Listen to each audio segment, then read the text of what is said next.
Aliens abduct Anon. Alright X, I've got a weird story to tell you guys.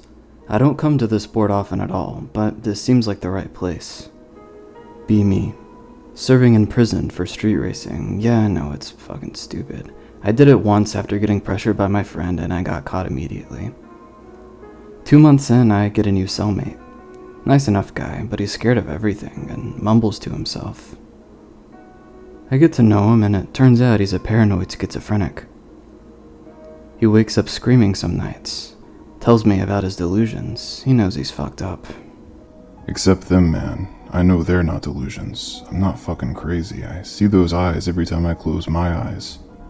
I'm never gonna unsee that red light. He starts rambling about how they come for him at night, and he got himself in prison to stay safe. He won't tell me what he did to get locked up, and dodges the question every time. Fast forward a month, we become friends and he opens up a little bit. Tells me how he used to never sleep because that's when shit would go down. When he would start to doze off, his body would start to feel really heavy, and he'd get a vibrating sensation in his limbs. Like a heavier, slower version of the way you feel when your leg falls asleep. A humming noise would start out quiet and get louder and louder, and a bright white light fills the room. And then it slowly turns blood red as the hum reaches its peak pitch, like a skull-splitting tinnitus. Says he usually blacks out after that, but not always. Sometimes I see them. They don't want me to remember.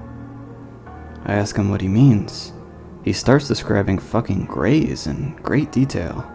Now, I didn't believe in aliens at the time, so I thought he was totally nuts. Short, with limbs longer in proportion to their bodies than humans. About 4.5 to 5.3 feet tall. Gray, almost see-through skin. He said It looked more like a membrane than it did human skin. Massive black eyes that reflected everything like a mirror. They smelled almost like a burning phone charger. I asked him about the smell, but he just shrugged and said it was hard to describe. That it didn't really smell like burning plastic and wire. But it was the only way he could word it since he'd never smelled anything quite like it before. He says he's getting uncomfortable, that talking about them for too long makes him anxious, so he goes to sleep. Next day we had art therapy. Fucking stupid, right? And he gets all twitchy and starts drawing creepy shit. We start art therapy. Basically we do it to let out our feelings, because it's supposed to help people be less violent or something, I don't really know. I had to start doodling. I'm usually a pretty chill guy, and I don't really have anything on my mind. Danny, my cellmate, seems to enjoy these sessions for the most part, even though he's not very good. This time it's different. He's super anxious, said he was up nearly all night, even though I was up late and didn't hear him make a sound. Keeps scratching his neck obsessively, constantly chewing on his forefinger. Looks like he's on the verge of some sort of panic attack. The therapist tells him to try to draw what's upsetting him. He stares at the paper and the charcoal for like half the fucking session, and then he starts feverishly drawing. Fills the entire page with shades of red. Can barely make anything else out. Looks vaguely like a bedroom. Can see a blurry doorway, what looks like a bed, and maybe a dresser. It's all messy. You can see 3 figures near the bed, blurry except for the eyes. Huge, pitch black, almond-shaped eyes. They're surrounding the bed with a staticky stick figure, Danny maybe, in it, screaming. Therapist asked him to tell him what it is, and he just mumbles about a nightmare.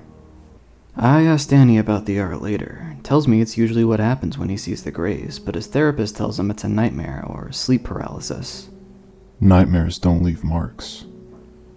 He turns around and shows me the base of his neck. There's a faded scar, small, perfect circle with a triangle of 3 dots in the middle. What the fuck? He says he's woken up after nightmares with bruises in strange places on his body, other triangles made from dots. Therapist claimed it was just him self-harming in his sleep or sleepwalking. Bullshit.jpg. It's time for lockup. I don't feel like sleeping, so I get in bed to read. On the first page of a new book, when suddenly Danny sits up, freaking the fuck out and yelling. Dude, what? I ask him what the fuck happened. He said they came for him and took him away. Now I know he's fucking nuts. Tells me to look at the time. There's a clock you can see from outside our cell. It's fucking 4 hours since lockup time. I was reading the same page that I started on 4 hours ago. There was no way I fell asleep or anything.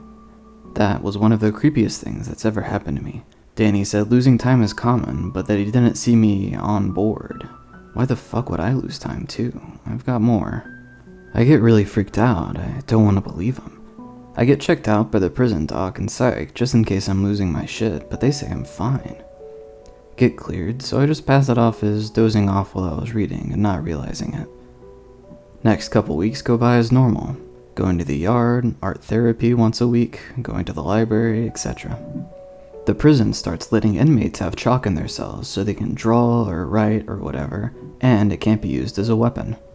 Danny starts drawing the faces of the Greys again and drawing odd line symbols that are like dots with lines, kind of like constellations.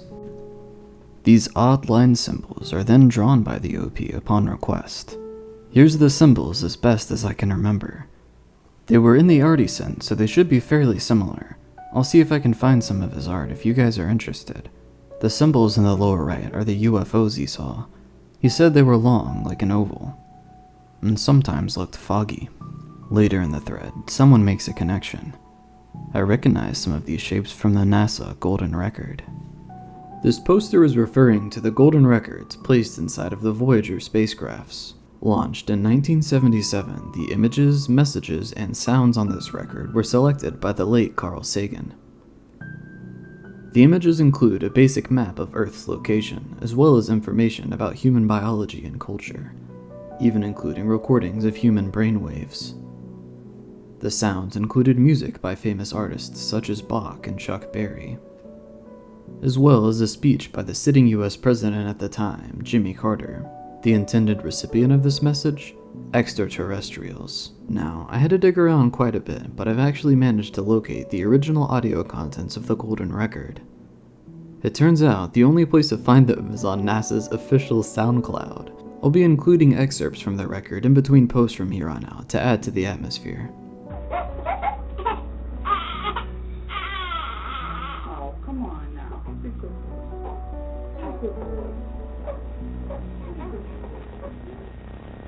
This is near the end of my stay. I think it was within the last month or two. Been waking up with headaches, nosebleeds some days. Not exactly strange, they can be side effects of the allergy meds I take. I'm looking forward to getting out. Danny still has a while to go. Still don't know what it was for or how long. We stay up late one night drinking shitty prison wine. The idiot who gave it to us fucked up and it tasted like vinegar and piss, but it got us fucked up. We drink till we're on the verge of passing out, when suddenly, Danny freaks out. Shit, fuck, do you hear that? Anon, please tell me you don't hear that. It's the humming noise he mentioned.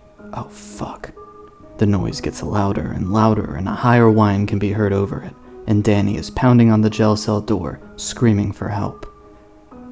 No one comes. No prisoner tells us to shut the fuck up. No guard comes to slam their baton into the bars. What the fuck is happening? A bright, pulsating white light is filling the prison, searing my eyes. Suddenly turns blood red and everything goes dead quiet. So quiet you can hear the blood rushing in your ears. I try to hide under my bed. I can't move, it's like I'm made of lead. My body is buzzing like it's made of fucking bees. I start to panic. I want to scream for help or ask Danny if he's okay, but I can't even open my mouth. I get the sudden feeling of being watched. In the glow of the red light, I can see shadows on the wall.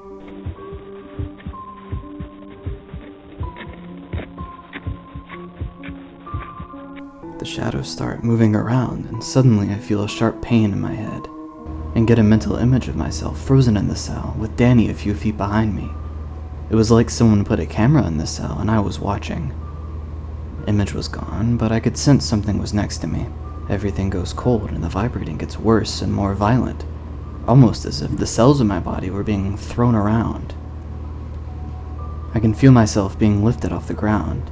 I close my eyes, and even though I'm not religious, I start to pray. What else am I gonna do? To anything that'll listen. The red light is seared into my retinas. I'm screaming inside, but nothing comes out. Suddenly, I'm in a room. It's steel-colored, with no light source, but evenly lit to the point of no shadow. The next thing I see is the eyes Danny mentioned. They were fucking horrible, massive eyes that took up like a quarter of the face, almond-shaped and slanted like 45 degrees. It was pitch black. I could see my own terrified reflection in them. Those massive, wet, black voids reflected every inch of terror on my face. Those things didn't look even remotely human. No drawing or Photoshop or mask has come close to how awful those things were. The waxy, membrane-like skin almost pulsated. Images flashed through my head. Me and Danny, the aliens, the prison, pictures of planets, organs, stars. It gave me a massive headache. I don't know what it was trying to do. Suddenly, I'm in the prison hospital. They found me on the floor of the prison cell with a blinding headache, lying in a pool of my own vomit and blood pouring from my nose. They found Danny huddled in the corner, sobbing, shit in his pants, covered in scratches and bruises.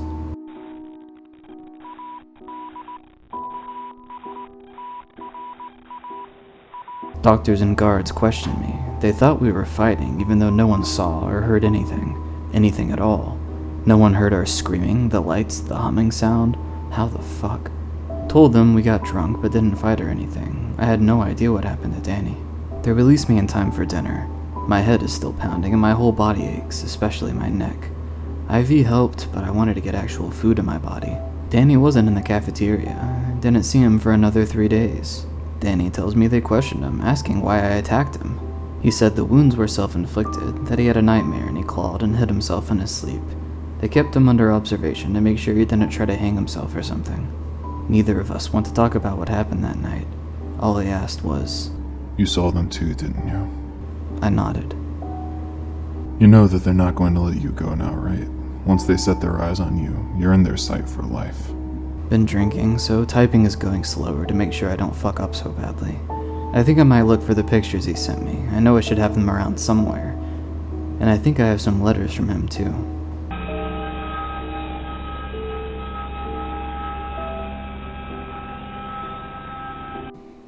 Obviously, creep the fuck out. Neither of us sleeps well for the next weeks. Nothing major happens until a few nights before I'm out. Mostly headaches and nosebleeds. Go to sleep. Wake up in the middle of the night to the humming noise and bright red light. Please, God, no. Not again. I can't take this again. The humming dies down and the light fades away. I breathe a sigh of relief. I realized it was probably just sleep paralysis. Used to happen to me as a kid, but I just see an old hag. Fall back asleep. Wake up to the sound of guards yelling at me and slamming open the door. They tell me to get up and spread up against the wall, hands up. What the fuck is going on? They start barraging me with questions. Where did Danny go? How did he get out? Did you help him? What? .jpg. Keep telling them I didn't do anything and know nothing. They bring me to a room to interrogate me more. After a few hours of the same shit, they let me go. Talked to some other inmates who were in my cell block. They didn't see anything either. A guard who was friendly told me the cameras caught nothing either. It's like Danny up and vanished.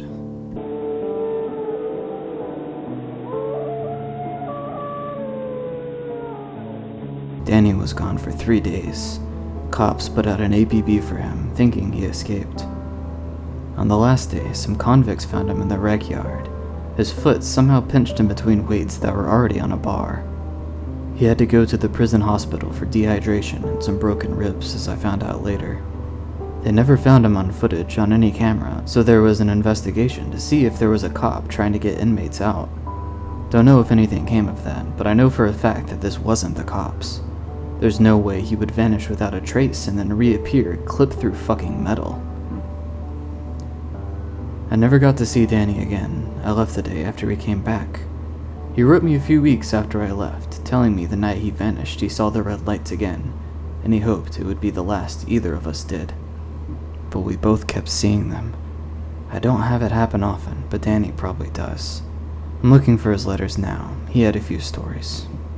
The OP then posts a letter he received from Danny. Hey, hope you're doing well. I'm sure not. They're talking about sending me to the psych ward now. They think I'm crazy. If I were them, I'd think so too. But you've seen what I've seen. You know how real this shit is. You're just as scared as I am. Remember that night we saw the red light? It happened again. I started praying to God a few weeks ago. I asked him to protect me from this evil, but instead of angels coming to deliver me, they did. I remember every single thing they did to me. They hurt me. They put me on a table. They cut me open and stuck me full of glass and copper and glowing tubes. Scanning and probing my organs, I saw it all, every little bit.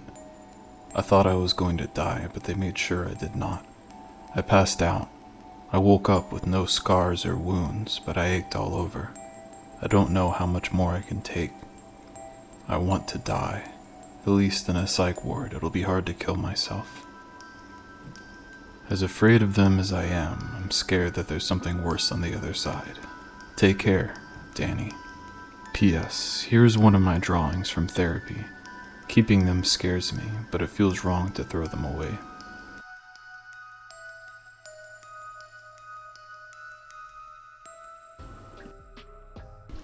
Thank you for watching. Make sure to leave a like and a comment for the algorithm.